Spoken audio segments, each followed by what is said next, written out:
From the heartland of America and the gateway to the West, good morning, good evening, good afternoon, wherever the hell you may be. Broadcasting from an abandoned bunker under second base, surrounded by corn and ghosts, this is Don't You Know? I'm your host, Lyle Tyson, along with Tucker LaBelle, Kyle Ganson, Aaron Birds, and Kaytlan Moeller. How's everybody doing today? Great. Good, Lyle. All right. So interesting week here in sports. We got Kaytlan here. We're going to talk to her in a little bit, but we're going to get some sports out of the way. Maybe some track and field. Aaron, you can hit up on that. And Kyle, little NFL stories, and everything else going on. And of course, the quarterback out of Tennessee is going to get himself in some hot water and probably a lawsuit with Tennessee. So take it away. Yeah, I guess. I'll start. Go ahead. Oh, I was down at the Drake Relays this week. A lot of great action, a lot of unbelievable performances.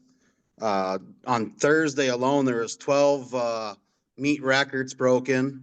On Friday, there was at least another dozen records, not just meet records, but all-time Iowa best records. And then there's the Olympians there. There's colleges, universities, the high schools. It's phenomenal. It's cool to go down there just to experience it. They have the streets cordoned off. They got bands playing, food vendors. It's a really unique little atmosphere when the weather cooperates.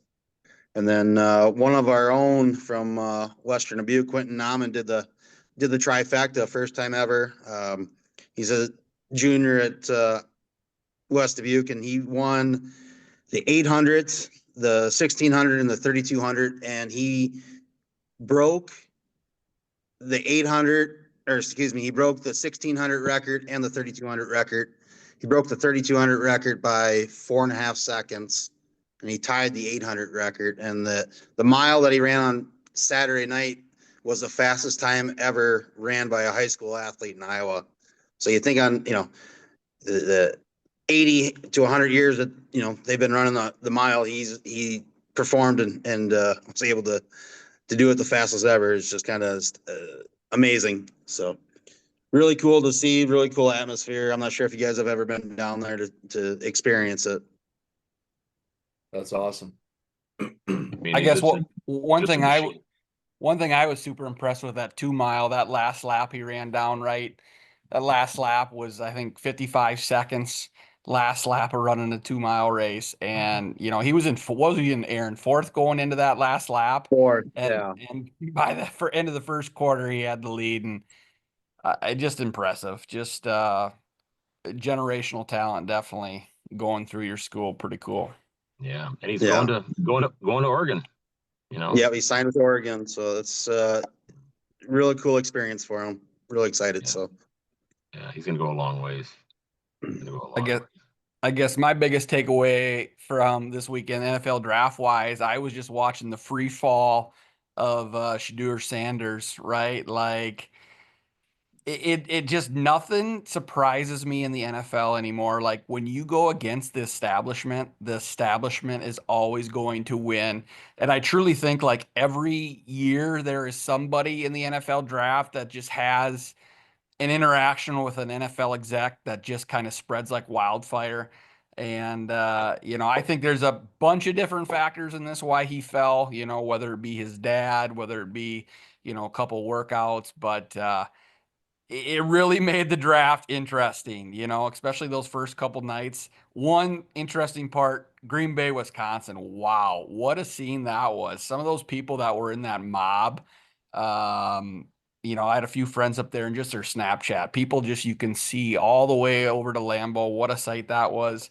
Then you had Shedeur dropping like he did, doesn't go first night, doesn't go second night. It just, it proves, like one thing I read, we didn't need the Super Bowl to tell us NFL was king. It just goes to like 3 random days in April. And just the pure spectacle the NFL puts on with the draft. NFL is by far, I would say, the best league in America right now. And it'd be curious to see, how these next couple years worldwide they keep trying to, branch there. That's Branch. exactly, yeah, that your international take there is spot. I mean, it was cool.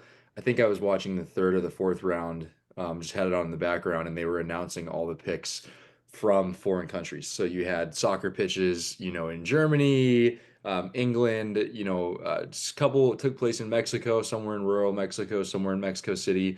But like to see the fan bases internationally so banded together around this sport is really really cool, and I can tell you like the whole NFL Europe approach, that conversation. um I think there's so much room for expansion for the NFL globally, whether it be a tier 2 or a minor league system or whatever it is. But I love watching anything that is produced by the NFL because it's always put together well. It's always a great production. It's always entertaining. And a lot of these other leagues, I think they're just kind of missing their mark a little bit.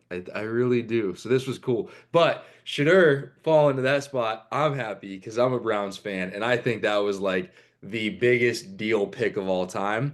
But the problem is you throw him in a quarterback room that is already loaded, that already has, depths going on. And then we have Deshaun Watson, who knows if he's ever going to play football again with the way, he's milking this thing out right now. So I think it's an interesting one. I don't think we need it in our quarterback. I had two takes on him dropping this far. I like your establishment take. I also look at it from a coaching perspective and a personality perspective. And I'm kind of sitting here like, you know what? Maybe guys didn't want to deal with him. Maybe coaches didn't want to, have to have a guy who thought it was all about him all the time. And then you have his dad who also thinks it's all about him all the time. And so, you're kind of avoiding bringing that into your franchise, your network, your culture, your environment. And the one quote I think I got a hold of was he had a meeting with the Giants, and the GM basically said he was completely unprepared, didn't come into the meeting ready to go at all, didn't know what he was talking about, but it was all about legendary Shedeur Sanders, legendary. And they're like, we don't want him. We don't want anything to do with that personality. And so it's interesting because it could take him really far, or it could be, the sizzle out effect that continues down. But, his teammate in Travis Hunter getting drafted where he did, that was awesome. I think that guy's a phenomenal talent. My sleeper pick, though, of this whole thing is Cam Scatabo, out of Arizona State. He was with Sacramento State previously. And for him to go to the Giants, I'm telling you right now, I think that guy is going to be a name that we hear for a lot of years to come. What about the Buckeyes? They ended up with like 13 out of Ohio State. Yeah, a lot of Ohio State draft picks. But you know what? There were some earlier on in the draft. There were some other schools that were not, like powerhouse type teams. I think it was maybe Arkansas State had a pick pretty early on in the draft, and it was cool to see, some smaller schools or some kind of non-power type schools getting guys picked up. But then you also have the cool storyline of a lot of these guys, started out at really small schools and then transferred to the bigger school for their draft, lottery system basically. And it was cool. But yeah, seeing it in Green Bay was awesome. I overheard some people last night coming back from the draft downtown, and they were pumped about it. Man, they were, oh, Lenny, that was just the coolest experience we've ever had. And I'm like, great for you guys. That's awesome. That's cool. awesome. So close to home too, really, and from Dubuque. I mean, what, 3.5, 4 hours you're there? I mean, shoot. Well, it's cool. It's cool for a city of that size. Yeah.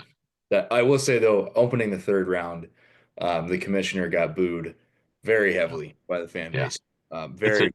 It's a tradition, like the Masters. It's booing Goodell, So, but he got really upset in this one. He's like, all right, I'm sick of this. All right, come on, guys, bring it on, And it was, you could see it just totally razzed him, and it was hilarious. I thought it was great. Wouldn't want to be him, but I think it was great. I think he enjoys it. Yeah, I will tell you, for $64 million a year, you can boo me all you want, Tucker. Yeah, I would agree. All day long. Going back to the Sanders thing is, you can think you're certain person or a certain player, but the draft, where they draft you, is a combination of what everyone thinks of you.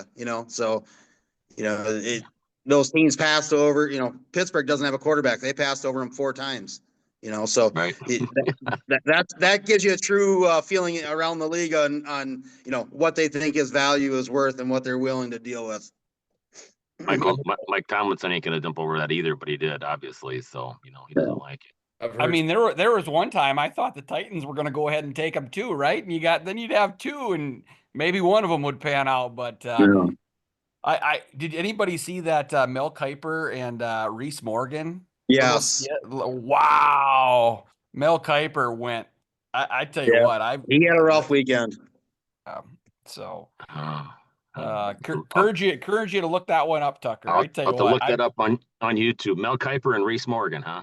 yeah, it was a Reese Davis. really Reese Davis, yeah. Oh, Reese Davis. It Okay. was a really uncomfortable exchange Yikes. between two very good people at their profession. But so All right, should we hit that guy about Tennessee, and then we'll get into Kaytlan here.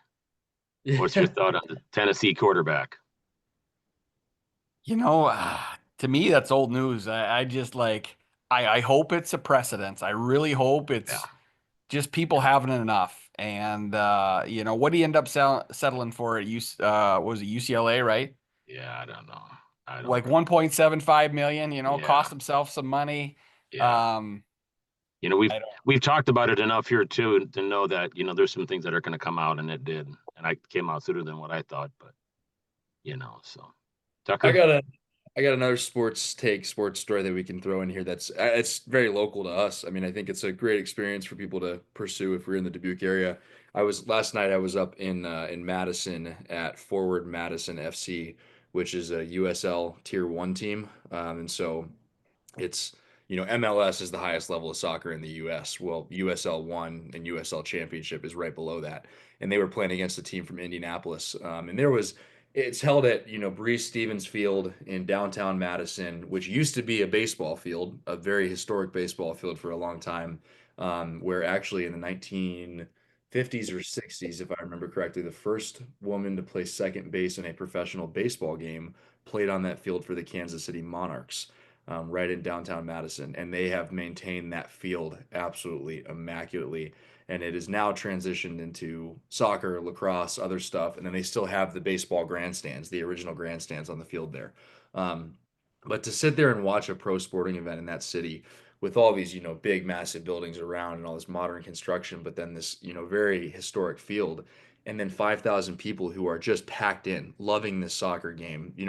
Half of them weren't soccer fans, but they were there to support whatever professional team was in their town. Basically, was amazing. Trumpets, drums. I mean, the whole 9 yards. It was just, you thought you walked into a European soccer experience in downtown Madison, which was just blew my expectations out of the water. I mean, it was absolutely phenomenal. So, whether you're a soccer fan or not, I think it's a great sports experience and a great stadium, and it's, an hour, 20 minutes from Dubuque. So that's a great opportunity to watch really high level soccer, but more than anything, just a great sporting experience.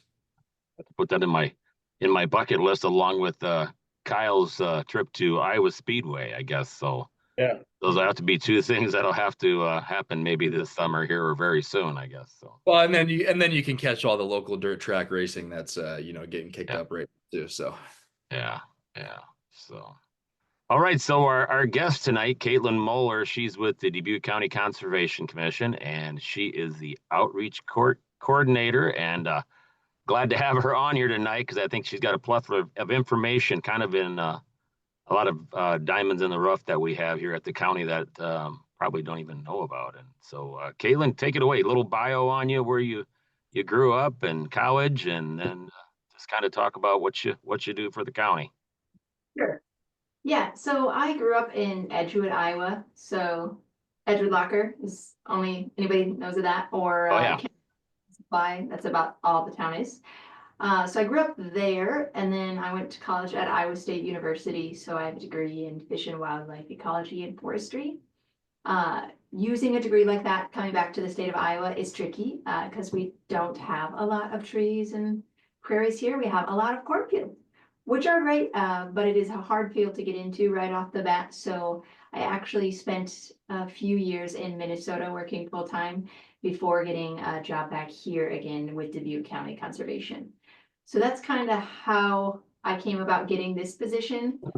Previous to my role as an outreach coordinator, I was a naturalist. So my main role still is a lot of environmental education. So it still is teaching a lot of the general public about some of the gems that are here in between their rows of corn or on the side of them, the forest prairies that are there and the species that Iowa still has. So that's basically what I do, but I've been working with Dubuque County for 9 years now. So I know a plethora about most of the gems here. Yep. Yeah. So, what do you find yourself doing on a day-to-day basis? I mean, are you hosting now? This is probably a perfect time of the year where you're having high school kids and maybe junior high kids and elementary kids come in, and you're giving them the tour and explaining nature and how it all works and how it all runs. Yeah, so the Dubuque County Conservation Board, we have about 2,800 acres of property. So it's still a very small percentage of the land that's in Dubuque County. We have about 400,000 acres. So a real small percentage that is public land. And the public land that we do have is split amongst about 23 parks. So we have parks from Dyersville all the way to like Balltown area and south to kind of like Bernard and Zwingle and all the way to the Mississippi. So in those parks, we manage, the big one is the Heritage Trail that goes from Dubuque all the way to Dyersville. It's 26 miles long. So it's kind of like the backbone of all the trail systems throughout the county. But then we also manage 8 other campgrounds, and we manage 3 Mississippi River accesses. We have like 260 campsites and pavilions and 55 miles of trails. So we manage quite a bit of stuff, and within that we do a lot of restoration. So it's a lot of like removing invasive species or taking agricultural fields that we now own and transitioning those over to what they used to be. So that's kind of what the conservation's goal is, but it's also to build like a stewardship. So it's to help individuals in the public build a stronger sense of place by teaching them the things that are supposed to be beneath their feet or the things that are in their yard. The average 5-year-old can identify 50 logos, but not 5 plants. So we have a lot of work to do there, and a large portion of that comes through outdoor education through the school systems. So Dubuque County Conservation, we have a contract with the Dubuque Community School District that every single kid, kindergarten through 5th grade, comes out on an outdoor adventure related field trip experience. So some of those are at like the Mines of Spain or Swiss Valley Preserve, or we meet them at the Proving Grounds. Other ones, there might be busing constraints, so we meet them at their schoolyard and we show them what's in their grass or what's in their trees that they have there. Or city parks like Flora Park or Eagle Point Park. So we kind of bounce around to different areas and educate those kids on what's happening. And every field trip is aligned specifically to a science standard. And a lot of the science standards that are set by the state of Iowa can't be achieved without going outside for some component. And some of the teachers feel confident doing that, but some don't. So we're kind of that thing that can step in and fill that gap and make either teachers or students feel more comfortable going out in the woods and showing them crayfish for the first time, or sometimes getting their white Nike shoes dirty in mud for the first time that they get off pavement. I mean, Dubuque's not a big community, but there are experiences where kids don't get off cement jungles. So we're kind of teaching them and breaking down barriers on some of the stuff that's outside. So what do you think the biggest thing is when you're talking to the kids, these school kids and everything else? What is the biggest thing that you think that they ask you that that is their main question, I guess, that comes across most of the time? A lot of it has to do with the whole everything in nature is burning sort of thing. Like, okay, well, we heard about in 3rd grade about climate change, and then we heard about in 4th grade about water quality issues, and now we're hearing about in 5th grade deforestation or biodiversity loss. It's like thing after thing, and they're like, well, which one do we work on first, or how do you deal with all this, or is everything as bad as they say? And it's hard because being in an environmental related field in the Midwest, in an agriculturally dominated world, everything is burning. So talking to people and trying to make it sound like, okay, you can make an impact too. Here's how you start. Sometimes it's hard and sometimes it's defeating. So a lot of those kids, they come to you with questions about thing after thing after thing that they've heard or that they're afraid of or that they're scared of. And they want to know like what can be done. And it's hard to answer that question because point any direction and there's something that needs to be done in all of them. So it's that kind of downer question is seemed to be asked the most. See.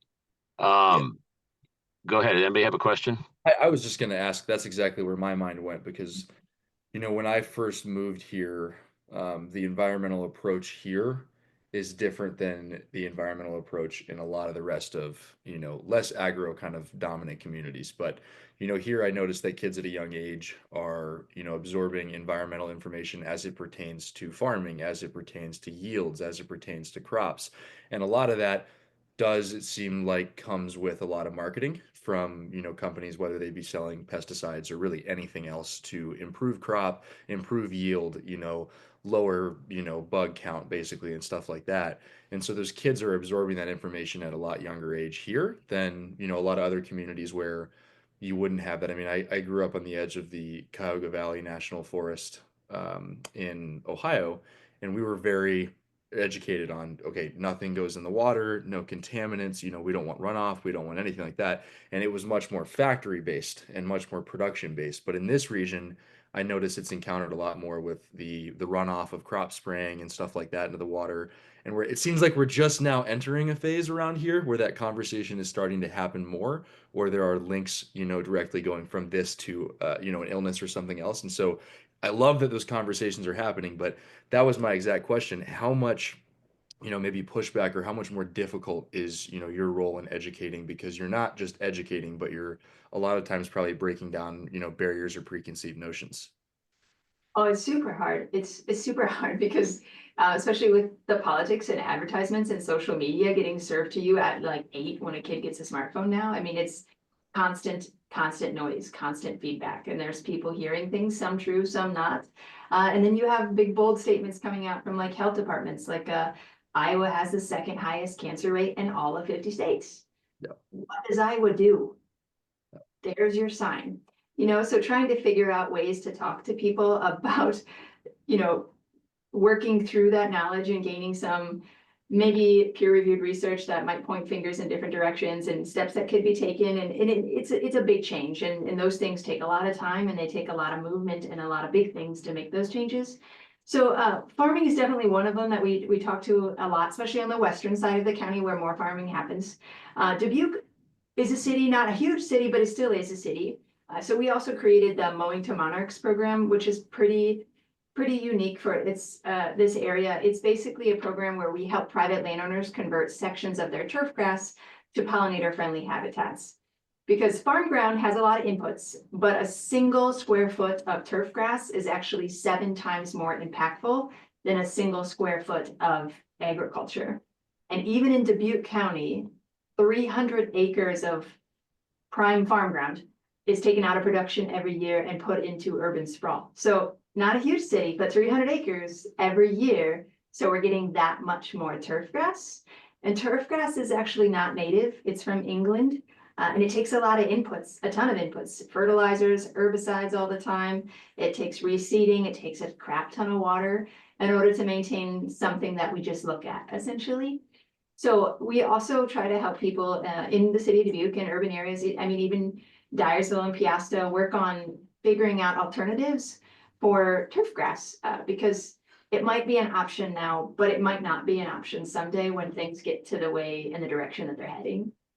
So that program we started in 2020, actually during COVID, when people were bored and they were sheltering in place and they were trying to figure out, okay, what can I do in my yard? And they were looking around for native plants and they don't know how to say the native plants because the language is dead here. They don't know what they look like. You can't get it in any of the stores around here. So a large part of that is also educating people on like, here are the plants that are supposed to be here. Everything that you see right here is not native and it's actually not benefiting any of our local ecotype here. So that's a big thing too for folks to come to the understanding that most people don't know turf grass isn't native and it's just something you do because your dad did it. And his dad did it before that. And that's just what you do. You mow your grass on the best parts of your day, on the weekends, on the evenings, and you spend on average 32 hours of your life sitting on your lawnmower, mowing something to look at. So it's a big thing for people. I have turf grass. I like to play on turf grass. I think there's a function for it for sure. But I think there's a lot of those unused idle spaces that you just have to look like everybody else. That maybe we can change what that looks like Madison does it, Decorah does it, Minneapolis does it, where they're already building in these small pocket prairies or these little rain garden concepts. Some, not no mow May, because that doesn't work in Iowa. We need no mow April. But it's still like a intentional sort of planting that we're helping educate folks through. And there's, I think, 400 pocket prairies in Dubuque County right now. And every year we onboard another 100 more people. So it's an exciting program too. That was I helped a friend of mine produce a video for Mowing for Monarchs, maybe 3 or 4 years ago, Nick Becker. Oh yeah. And so I remember sitting through your the opening pitch, and you were onboarding a lot of people and talking about what Mowing for Monarchs was, and it's awesome. I mean, just now I see signs, or now I hear people talk about it, and I'm more aware of it. But yeah, to the listeners out there, look it up. I mean, it's really cool, and I know a lot of people think of, oh, it takes less effort, but it seems like it's probably, that's not what we want people to think. We want them to more think of, hey, here's the positive impact you're creating. Here's the chain of kind of reaction from what you're doing. So that program's awesome. I mean, I hear about it and see it a lot, and it's a really cool one. I have another question that I think a lot of people listening may be curious on, and I'm curious on the structure of your group in comparison to whenever I see like a vehicle out or a truck. I see the emblem or the seal and the logo for you guys, and I always, in my mind, I compare it to any conservation officer in another state, or DNR, or state parks and stuff like that, and I see the similarity in the seal and everything like that. But your organization is different and independent from all the rest of that out there. Is that correct? Yeah, so how it's kind of aligned is there are city parks and rec people, and then there are county conservation staff, and I'm a county conservation staff member. So basically a portion of Dubuque County taxpayer dollars pays my salary, it pays the health department, it fills the potholes on the road. So I'm just a county department essentially that's taxpayer funded, and the supervisors are the ones that set the dollar amount that we get. And then we have a conservation board that oversees what projects go where. Like, are we gonna pave the Heritage Trail? Are we gonna put cabins at Mowing? Those are all things that they decide and direct us on. And then above that would be like state DNR. So they own like the Mines of Spain. We manage the nature center, but they manage the 2,000 acres of that state park. So then there's also the Fish and Wildlife Service that manages John Deere Marsh, but we also manage a portion of John Deere Marsh. So all of those entities are basically where their dollars are coming from, but they all overlap greatly and do very similar things. And we co-manage, co-own, and work together on multiple projects. Because what happens with those bigger organizations are that they have satellite offices, and they're now fewer and far between because of budget cuts. So for instance, at the Mines of Spain alone, they have 2 full-time staff members that manage the Mines of Spain and Bellevue State Park. So that's like 1,000 acres with 2 people. I mean, think about a storm when you have 50 trees blow down on one trail like that. Those numbers just don't work. So that's kind of how the organizations are structured in the state of Iowa. That's awesome. That's awesome. And how many people work or volunteer or just collectively are engaged yearly contributing towards your goal with your organization?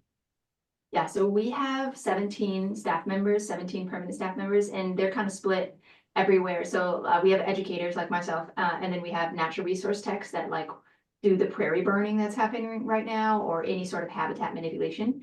And then there are park rangers who are essentially cops that dress in green that can do the same thing that a cop can. So even if you're speeding outside their park, they can write you a ticket.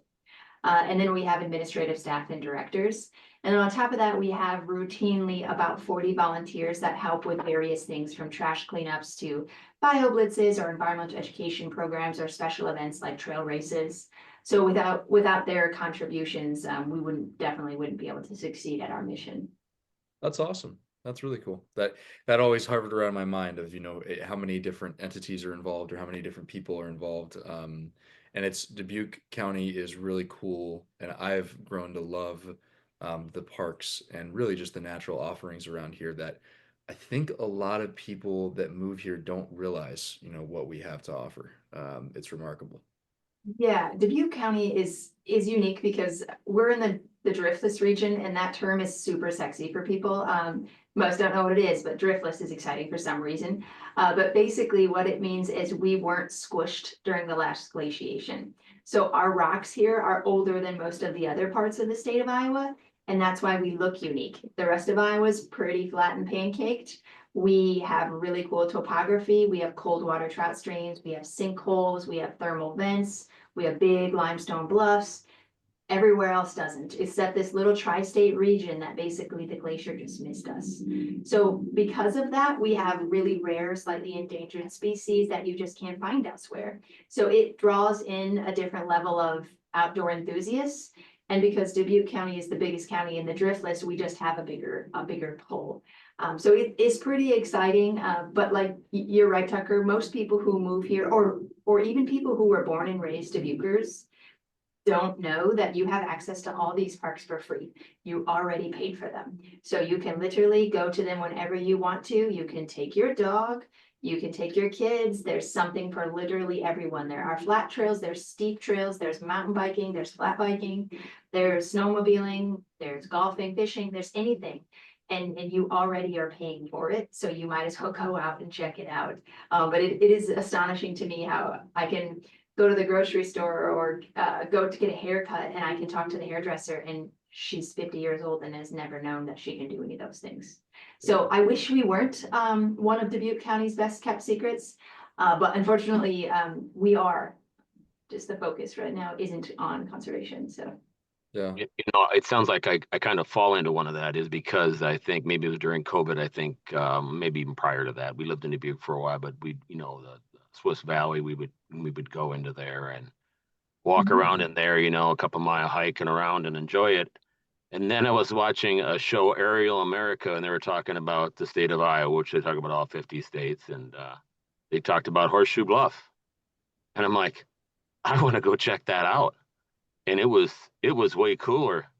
It was way cooler walking in there between, two bluffs on both sides, and how that all started, and just walking through there. And it is one of my favorite places. And I haven't even been down to Whitewater yet, down by Cascades. So, to my question is, I guess, start with, or however, what are some of the most favorite untapped things that people would be listening that they could do, that they would just absolutely love? Sure. Horseshoe Bluff, I would say, is the most touristy locations. It's the one that's highlighted in all the Travel Iowa magazines. It's what makes people come visit, and then the state of Iowa hopes that they come live. So the Horseshoe Bluff is the featured thing for sure, which is great. Horseshoe Bluff is beautiful, but as you were saying, Whitewater Canyon is phenomenal. It is further off the beaten path, so you don't get as strong as that touristy vibe as you get at the Horseshoe Bluff. Whitewater Canyon is about 500 acres, and it has the Valley of 13 caves, which are like actively living, breathing caves. So you have like stalactites and stalagmites reaching for each other. It's these really cool, they look like something off Goosebumps or Ghostbusters. They're cool. We have that. We have also one of 2 true canyons in the state of Iowa. So it's a 150-foot drop to a cold water stream, and you can see this highly dissected landscape from it. So it's very, very neat. New Wine Park in New Vienna, closer to the Dyersville side, is also a really neat gem because it's in the middle of a bunch of agriculture. But what it has is it has this tornado trail. So back in, I think, the early 2000s, a tornado ripped through Dyersville and it flattened a huge majority of the trees at New Wine Park. And what's so cool is the rebound that it's had since then. So we went through and we did some logging and we removed a lot of trees, and then we planted thousands of trees and we caged them and we tried some different means. And now it's one of the strongest regrowth forest projects happening in all of Northeast Iowa. So if you want to see what's going to happen after the derecho effect was what happened at New Wine Park. So it's really cool to see the rebound that nature can do when given the space to do it. So that's a really neat park if you're looking for something that a little bit more spaced out camping too, not quite as close to each other. But also if you go like way in the north half of the county, Finley's Landing Park has the only walk-in beach access on this stretch of the Loch 11 stretch of the Mississippi. As you could imagine, it is popular with college students, but that is an area that a lot of people seem to like to frequent to go access a big giant beach. Mud Lake is just down the river from that. That is one of the best areas for ice fishing. It has this big protected dike that protects this fishery reproduction area, and it's just awesome for ice fishing. So that's a pretty popular spot for kayaking as well, because it's on the Mississippi, but you're protected by this dike. So you're not gonna get a lot of like wave action. So that's a pretty popular one. Let's see. The Proving Grounds and Interstate Power Preserve each have 7 miles of single track mountain bike trails that were built by Timber. Timber is the tri-state mountain bike riders, and those trail systems are now ranked the best trails in the tri-state region. They are very technical single tracks. It wouldn't be one that I would say like, just go grab your Huffy bike from Walmart and just rip on some trails. You'll eat it for sure. But they're very, very fun trails, and you can even snowshoe on them or fat bike on them, as they groom for that in the winter as well there. Swiss Valley is great for snowshoeing because they're rented for free at Swiss Valley. Same thing with the Mines of Spain, or cross-country skiing, and those places both groom. So those are probably the best ones. If I were to fish, Heritage Pond is like overly fished sometimes because it's the closest to urban areas.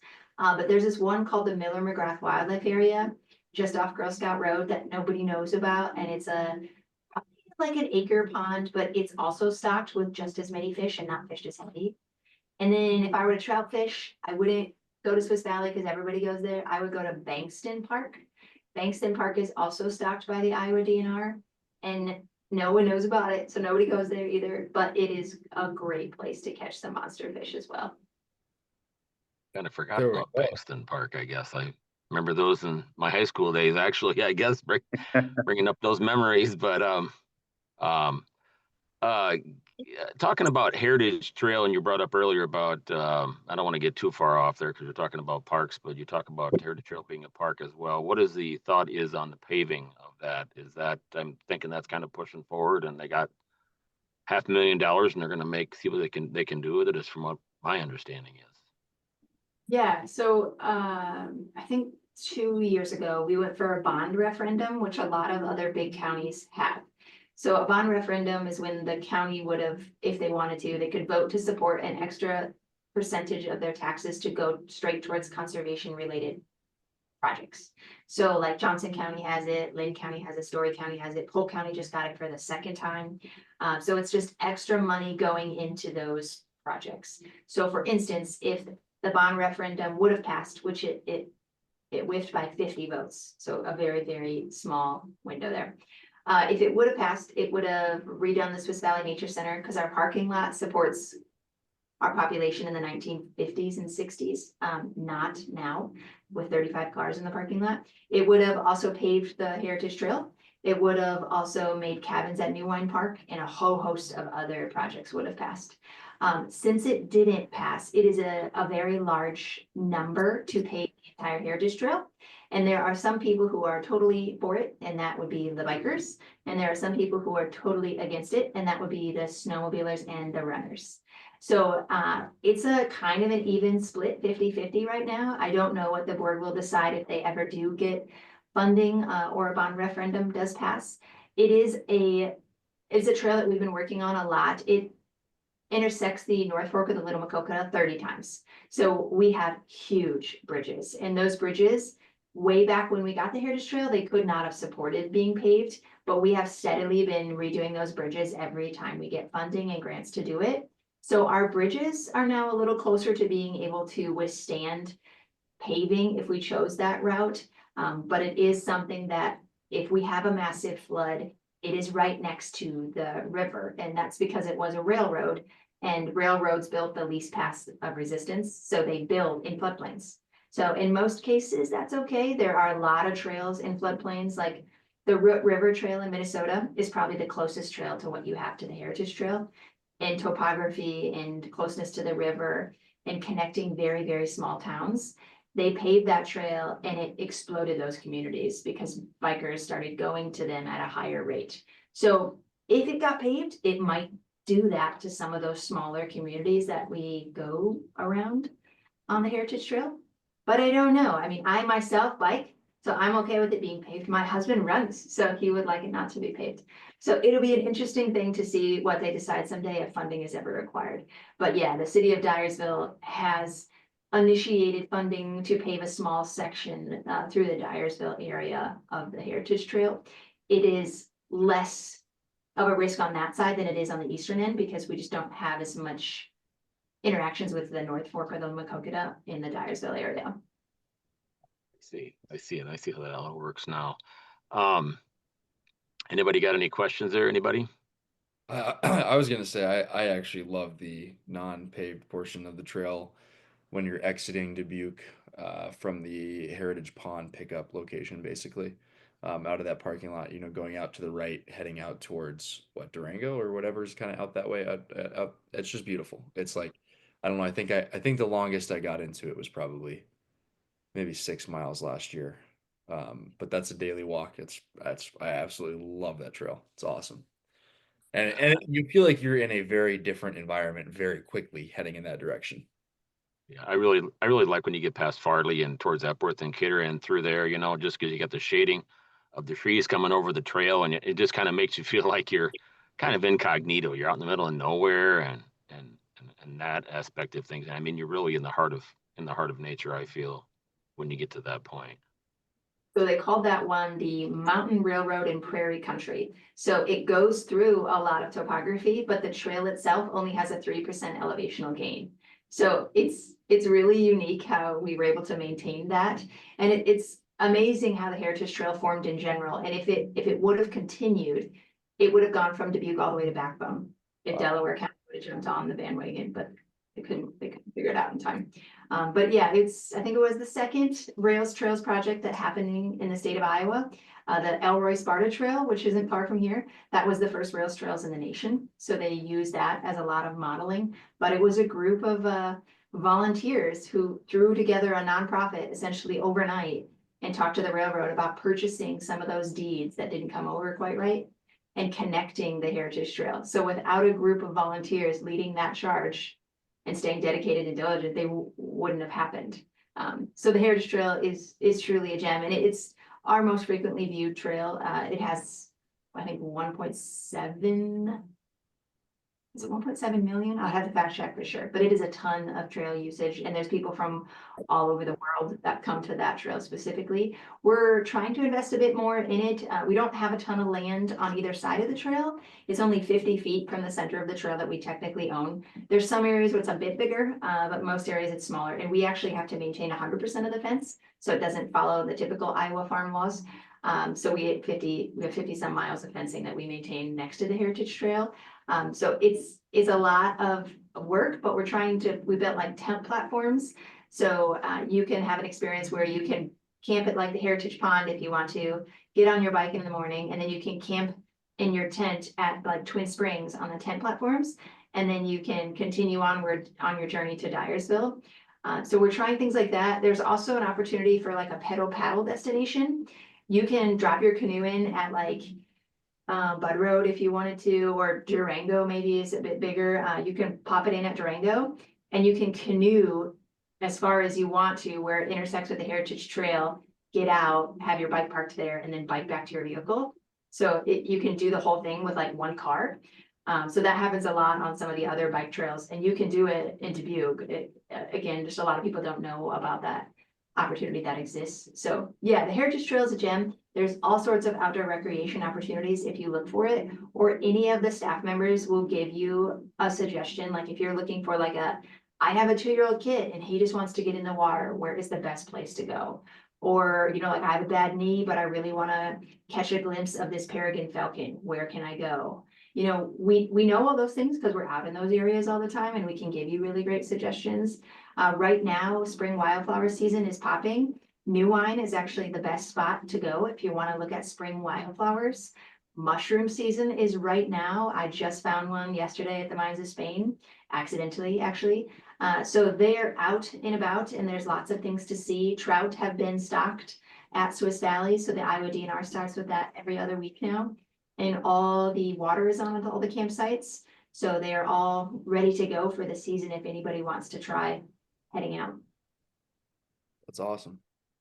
What do you so I work with your husband, obviously, Trent, if nobody knows, and that's kind of how we met here. And you know, you always with Trent, we always talk about things that you guys have done, because I just love hearing the outdoorsy things, the things that you guys do that, you know, I'm not accustomed to, but I think it's really cool. And I know one of the first things that Trent had said is you guys had done down at Whitewater, down by Fillmore, between Fillmore and Cascade there, you had done a night hike, I believe, last fall. Yes. Tell me about it. So Dubuque County Conservation, aside from those field trips, we do a ton of special events where we try to figure out what people attend outside of their normal working hours. So in the winter time, because a lot of people don't realize that, like, you can just dress appropriately and still go outside and not freeze. Like, you can have fun if you're moving and you dress the right way. So we have Illuminate the Night hikes where we light the trails with candles, just the battery kind. So we'll light like 1.5 miles of trails, and we'll have a big bonfire, and you can hike through the woods. And places like Whitewater are really dark. You don't have a lot of light pollution inputs like you would at like something closer to the city, like the Mines of Spain. Like, you'd have a lot of light from the city itself. So at Whitewater, it's dark, and in those cave areas, it's really dark. So with just the lights and the night sky, it's super duper cool out and amongst that. We're also at Whitewater. We did a really cool wild edibles dinner where we forage stuff like mushrooms, for instance, or wild ramps are up right now. We'll forage them and we give them to a local food person who turns it into like this super extravagant meal. And you can come and enjoy a completely foraged meal, like a 7-course meal. So we do all sorts of things where we partner with random people and we teach people some of the cool stuff going on. We have a summer solstice event coming up at Finley's Landing where there's going to be drum circles on the beach and bonfires and foraging to make fancy cocktails and mocktails. So there's lots of opportunities to be involved. I mean, just as an adult, but also with families as well. So, God, that's really interesting. Tucker, go ahead. You were gonna say something. I got two questions. The first one is, what has been the impact of people searching for the Northern Lights in the last couple of years here? Because I know, obviously, I mean, I've seen them. I think I've seen them 3 times now. But I know, obviously, you know, with less light pollution, the better it is to see these lights. Have you encountered that? Have people been out there seeing them? Mm-hmm. Yeah, so some of the areas that are the more remote, so Ringneck Ridge, and it's actually close to where Trent and Lyle work. That one doesn't have any light pollution, and it's very, very flat, so you can see for a long, long ways. We've heard of people trying at Whitewater and not having a ton of success because of the topography. It's just so steep, like you can't figure it out.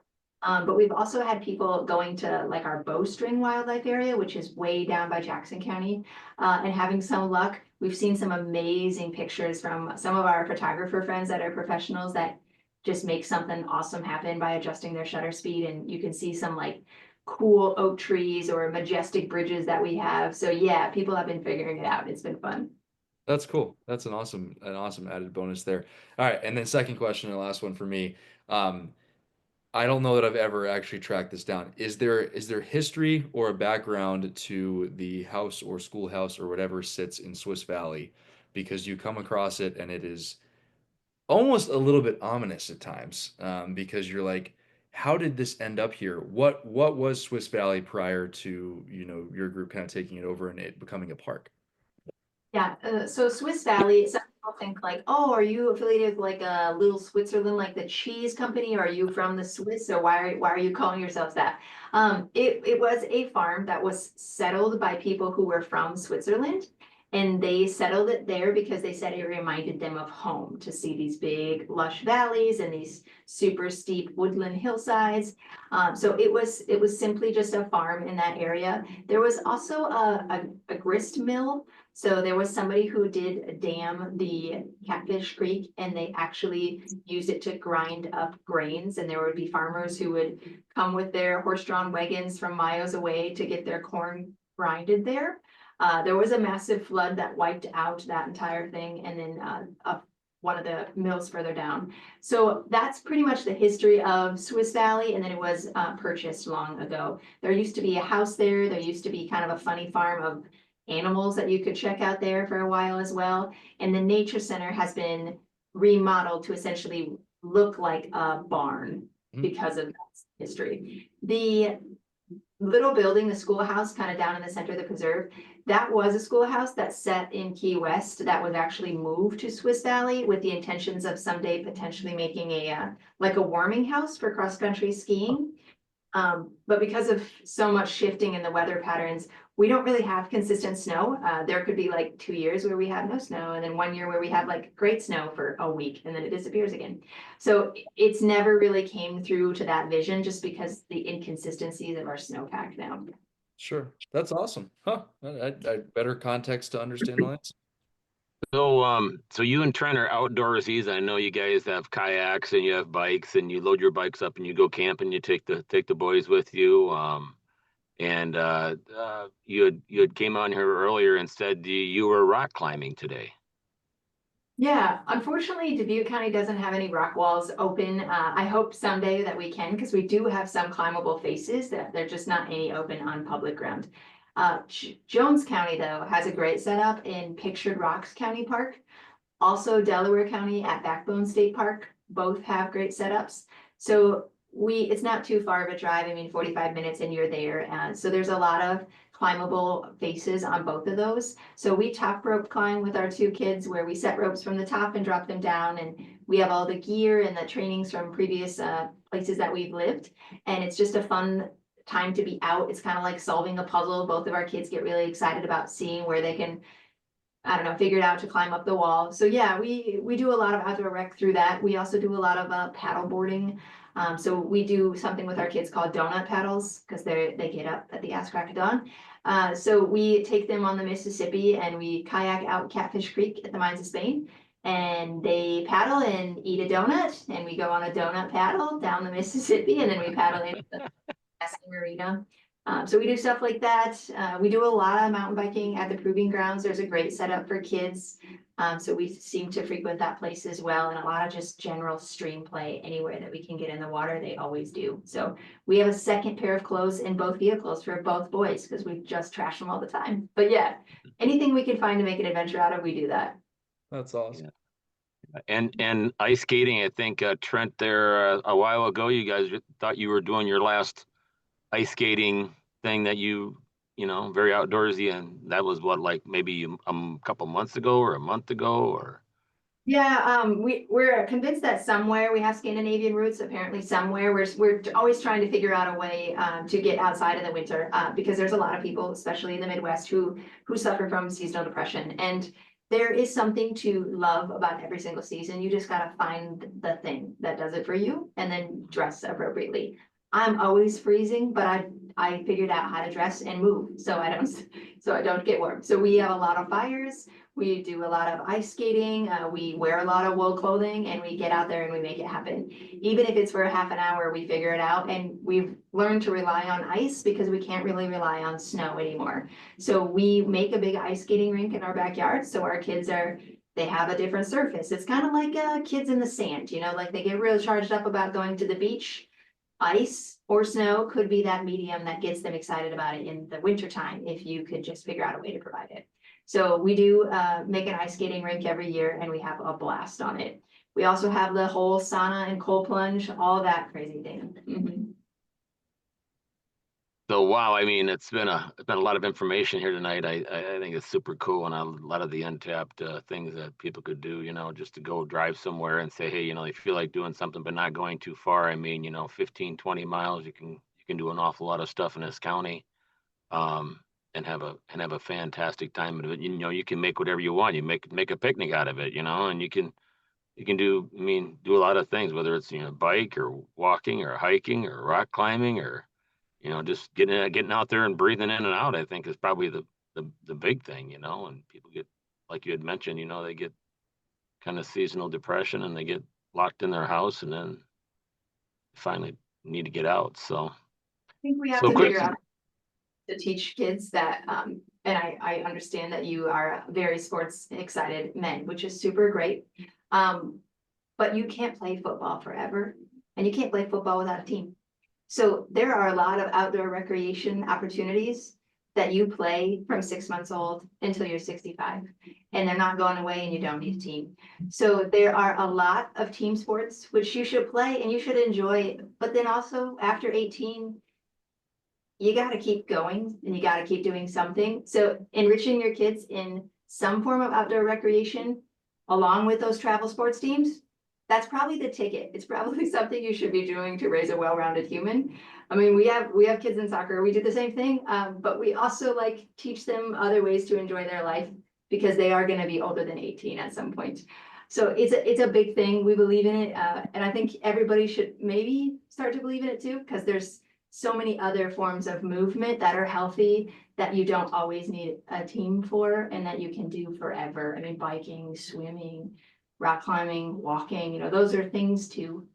So we try to do traditional sports and also non-traditional sports.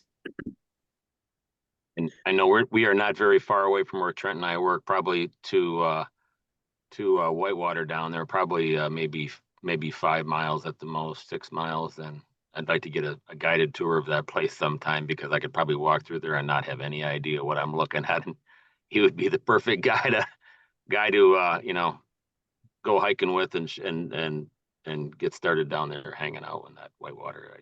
I got to get down there very soon to check that out and see how cool it is.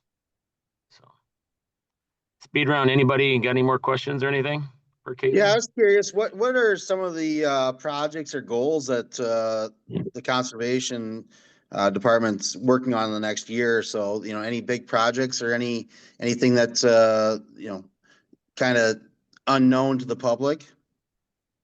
Yeah, there's a big property in Cascade that we have been working on with other private funders and public funders. It'll be the biggest flat water lake that is managed by the public. So there'll be I think it's a 40-acre lake in Cascade that we're getting, and a 3-acre pond. We don't have any property that area, so we're super excited to be able to offer that, as it's an old quarry, so it's really deep. It can support a lot of different sort of fish like trout because the temperature stays colder. It does have inputs from the North Fork of the Maquoketa when it floods, but we're super excited to have that. And we'll also be adding a property next to the Heritage Trail soon. That'll be another 120 acres that we'll also potentially be putting a wetland on. Potentially a dog park in the future, potentially more hiking trails. So the big projects in the next year here will be acquisitions through the property on the Heritage Trail is being donated to us. The other one near Cascade is being purchased. But those are big, exciting ones. We'll also be doing some campground improvements. I don't know if you've noticed, but the average camper has like 3 air conditioning units on it now. It doesn't, it's huge. So we need 50 amp electrical service at most of our campsites. So New Wine is getting that upgrade now. Swiss Valley will be getting another upgrade. So those are some of the projects that are in the docket, but there are a lot of budget cuts that are happening on every single level. Dubuque County is going to be going through one of those. We already had a very small capital expenditure project list that was approved this year, and it sounds like it'll be smaller next year. So I don't know how long that will last, but there'll be less projects that we can do just because there's less funding designated for conservation. Mm-hmm. Well, I think we've reached the end of our show here, and it's been very informational.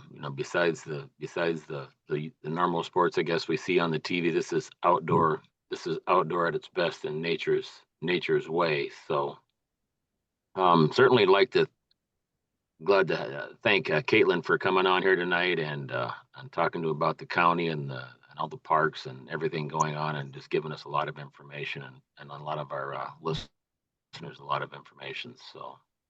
So for you can catch us on Spotify, iHeartRadio. We have the live video version on YouTube as well. So for Kaytlan Moeller, Aaron Birds, Kyle Ganzen, Tucker Bell, this is Lyle Tyson, and this is Don't You Know?